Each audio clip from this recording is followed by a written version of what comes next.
કેશોદના નાની ઘસારી ગામે જૂના ગામતળના પાણીના નિકાલાની જગ્યાએ માટી નાખી વહેણ બંધ થતા ગામના આજુબાજુના રહેણાંક મકાનોમાં પાણી ઘૂસ્યા અને બાજુના ખેતરોમાં ધોવાણ થયું છે।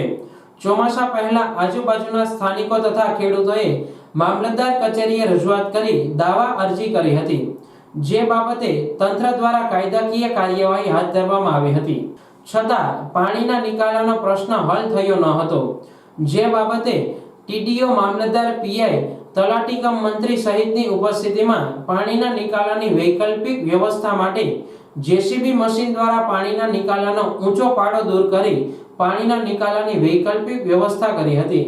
જ્યારે આગળના રસ્તામાં પણ માટી ભરેલી હોય, જ્યાંથી પણ પાણીનો પૂરતો નિકાલ થઈ શકે તેમ ન હોય, જે બાબતે તંત્ર દ્વારા કાયદાકીય કાર્યવાહી હાથ ધરવામાં આવશે। ગામના મુખ્ય પાણીનો નિકાલ બંધ થતા હાલાકી સર્જાય છે, જેથી ગામ તળમાં સ્થાનિક રહેવાસીઓના ઘરમાં પાણી ઘૂસ્યા હતા। આજુબાજુના ખેતરોમાં ધોવાણ થતા નુકસાની થવા પામી છે। હાલ પૂરતી તંત્ર દ્વારા પાણીના નિકાલાની વૈકલ્પિક વ્યવસ્થાની કામગીરી હાથ ધરવામાં આવી છે, પરંતુ થોડા દિવસો પછી ફરીથી એ જ પરિસ્થિતિનું નિર્માણ થશે ત્યારે તંત્ર દ્વારા શું કાયદાકીય કાર્યવાહી કરવામાં આવશે તે જોવાનું રહ્યું।